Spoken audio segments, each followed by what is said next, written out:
बऱ्याच लोकांना या कन्सेप्टविषयी काही लोकांना माहिती आहे आणि काही लोकांना माहिती नाही.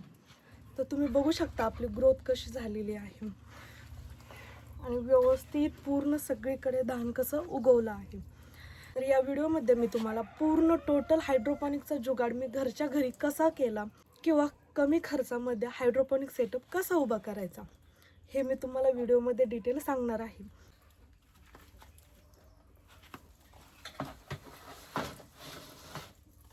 स्वागत आहे तुमचं आपल्या एसके फार्ममध्ये अजून एका इन्फॉर्मेटिव्ह व्हिडिओसोबत.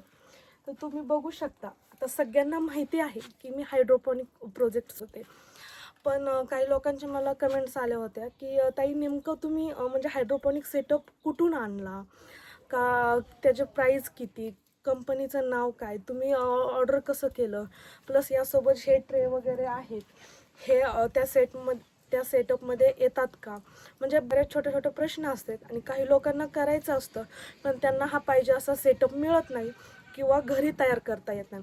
अशा गरजू लोकांसाठी मी हा व्हिडिओ बनवणार आहे, जेणेकरून त्यांना पण माझ्यासारखा खूप कमी खर्चामध्ये असा चांगला हायड्रोपॉनिकचा सेटअप आणि यशस्वी हायड्रोपॉनिकचा सेटअप उभा करता येईल, आणि ते पण आपण घरी स्वतः. हो बरोबर.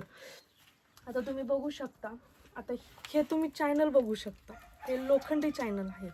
याचा अर्थ मी कोणत्याही कंपनीतून हा सेटअप मागवला नाही आहे किंवा मी खूप पैसे यामध्ये इन्व्हेस्ट केले नाहीत. यूट्यूबवर व्हिडिओज पाहिले की हायड्रोपॉनिक म्हणजे बिना मातीशिवाय धान्य कसं उगवलं जातं. पहिली तर मेन म्हणजे मातीच आहे धान्य उगवण्यासाठी. तर मीच काय, आम्हाला जेव्हा हा सेटअप उभा करायचा होता तेव्हा आमच्या घरच्यांना पण ॲक्च्युली माहिती नव्हतं की हे करतात काय आणि चाललं आहे काय. आणि असं जेव्हा त्यांनी रिझल्ट बघितला तेव्हा तेही आश्चर्यचकित झाले. म्हणजे सायन्स टेक्नॉलॉजी खूप पुढे गेलेली आहे. आणि हे म्हणजे आणि हे आधुनिक फार्मवर तुम्ही बघत असं जनावरांसाठी, शेळ्यांसाठी, कोंबड्यांसाठी, गायांसाठी खरंच हे खूप संतुलित आहार आहे आणि खूप पौष्टिक आहार आहे. मक्यामध्ये साधारणतः मका, गहू आपण आपल्या मनाने कोणते पण धान्य यामध्ये उगवू शकतो, पण जास्त मकामध्ये प्रोटीन आहे. आणि मी स्वतः मक्याचंच धान्य यामध्ये उगवते कोंबड्यांसाठी. मक्यामध्ये जास्त प्रोटीन, विटॅमिन असतं आणि चांगला पौष्टिक आहार पण आहे मक्याचा, म्हणून स्वतः मी मका यामध्ये उगवत आहे. आता सुरुवातीला मी हे सेटअप्स बघितले ऑनलाईन वगैरे किंवा किंवा कंपनीला व्हिजिट करून, तर ते खूप एक्सपेन्सिव्ह. आता हा माझा सेटअप आहे ना, हा जवळपास म्हणजे एका लाईनिंगमध्ये तुम्ही बघू शकता अशा एक लाईन आहे अशी, म्हणजे ही ठिबकचे पाईप आहेत आणि पलीकडे आहे. तर अशा एका लाईनिंगमध्ये माझ्या जवळपास 15 ते 16 ट्रे बसतात. अशा माझ्याकडं 7-8 लाईनी आहेत, म्हणजे इकडच्या 4 आणि इकडच्या 8 लाईनी आहेत. म्हणजे जवळपास 120-130 ट्रेचा हा सेटअप आहे. याचीच किंमत मला कंपनीमध्ये, मी ॲग्रो स्टुडिओ वगैरे अशा बऱ्याच कंपन्या आहेत, मी त्यामध्ये चौकशी केली. मिनिमम 1,00,000च्या वरती मला याच्या प्राईस ऐकायला भेटल्या. मी म्हटलं आपल्याकडून सक्सेस होतं आहे का नाही आणि एवढे पैसे आपण इन्व्हेस्ट करायचे. तर अशा लोखंडी चॅनल माझ्याकडे अवेलेबल होते, पडलेले होते घरी, म्हणजे अशाच कामासाठी आणलेले होते पहिले, त्याचा पण काही उपयोग पण नव्हता. तर आम्ही हे चॅनलला वेल्डिंग मारून प्रॉपर या ट्रेचं मेजरमेंट करून प्रॉपर आम्ही असं रॅक टाईप सापळा बनवला, म्हणजे रॅकच बनवलं, त्यामध्ये आपला ट्रे बसेल. आता दुसरी गोष्ट म्हणजे पाण्याची. तर आम्ही हे फॉगर म्हणजे प्रॉब्लेम काय होते आता लोकांचे ऐकते वगैरे, जे कंपनीसोबत मोटर आणि फॉगर येतात ना, त्याची कॅपॅसिटी तुम्ही जर तुमच्याकडं जर तुम्हाला 30-40 ट्रेचं करायचं असेल तर म्हणजे पूर्ण ट्रेमध्ये पाणी हे स्प्रेड होत नाही बरोबर ठिकाणी. त्यामुळे खूप प्रॉब्लेम होतो, म्हणजे त्यामुळे पाणी सगळीकडं सारखं जात नाही. आपण कंपनीचं सेटअप आणतो त्या मोटरची कॅपॅसिटी ही लहान असते आणि त्यामुळे सगळे फॉगर हे चालत नाहीत. काही फॉगर चालतात, काही फॉगर चालत नाहीत आणि मग काही ट्रेमध्ये जळून जाते. तुम्ही माझं बघू शकता सगळीकडे प्रॉपर पाणी आहे, प्रॉपर व्यवस्थित असं चांगलं धान्य उगवलं आहे. तर मी आपली पाणबुडी मोटर सेपरेट विकत घेतली आणि प्लस ठिबकचे पाईप हे मी आणले आणि त्याला मी असे फॉगर लाईन जोडली. प्रत्येक एका ट्रेवर एक फॉगर जोडला. एवढे काही फॉगर ते महाग नव्हते. अराऊंड मला 1000-1500च्या पर्यंत मला हे पूर्ण फॉगर आणि प्लस ठिबकचे पाईप भेटले. म्हणजे तर एवढा मोठा सेटअप मला उभा करण्यासाठी फक्त 15,000 ते 20,000 रुपये गेले. हे ट्रेसुद्धा मिळून, पाणबुडी मोटर आणि हे PVC पाईप, आपलं जे आउटचं पाणी आहे ते जाण्यासाठी, आणि हे ट्रे, पूर्ण ट्रे मी हे ऑनलाईन घेतले आहेत.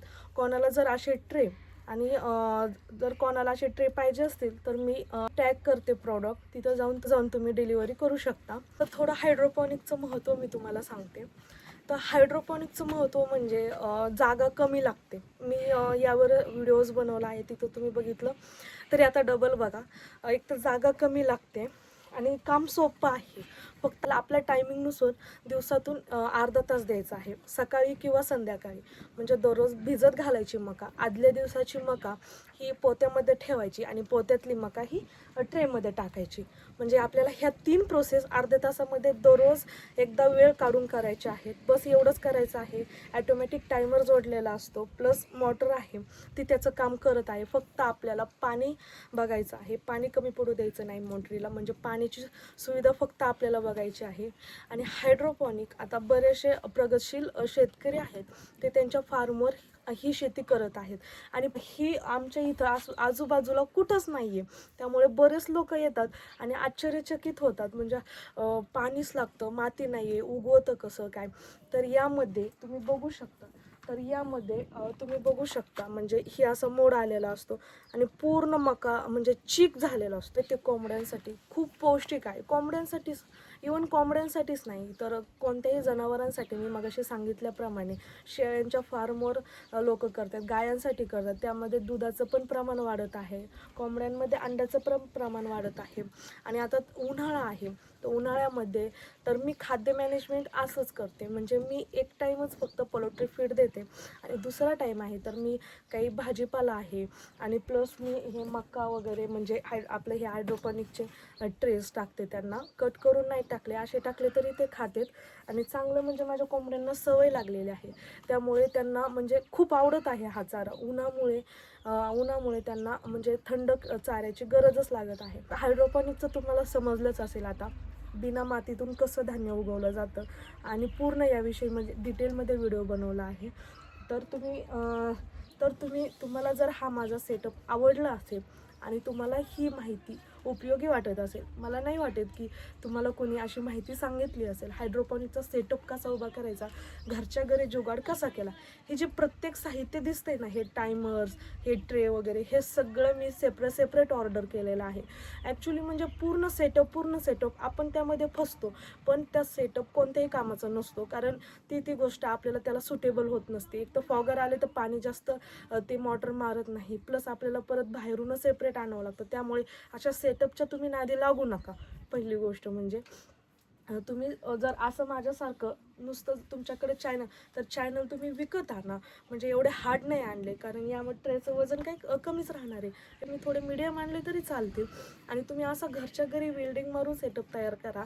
हे ठिबकचे पाईप, हे फॉगर, हे ट्रेस, प्लस ही PVC पाईप, म्हणजे हे जे आउटचं पाणी काढायला आहे, वाल वगैरे, हे सगळं मी स्वतः जुगाड लावून घरी सेटअप बनवलं आहे. जर तुम्हाला पण असं सेटअप बनवायचं असेल तर तुम्ही खरंच बनवू शकता. रिझल्ट आहे. तुम्ही तर आता माझं बघितलेलंच आहे, असं नाही आहे, लाईव्ह दिसत आहे तुम्हाला पूर्ण की मी कुठून आणलं नाही. आणि हे असं माझे सायकल चालू आहे, कमी पैशामध्ये चांगला रिझल्ट. जर व्हिडिओ तुम्हाला आवडला असेल तर व्हिडिओला लाईक करा आणि शेतकरी बांधवांपर्यंत आपला हा व्हिडिओ पोहोचवा, जेणेकरून त्यांना पण मदत होईल, त्यांचे पण पैसे वाचतील. आणि जर हायड्रोपॉनिक सेटअपच्या शोधात असेल तर मदत पण होईल. पण त्यांना पण सजेस्ट करा तुम्ही असं माझ्यासारखा जुगाड करायचा. तर भेटूया उद्याच्या अशाच नवीन व्हिडिओमध्ये. तोपर्यंत आपल्या चॅनलला सबस्क्राईब करून ठेवा. धन्यवाद.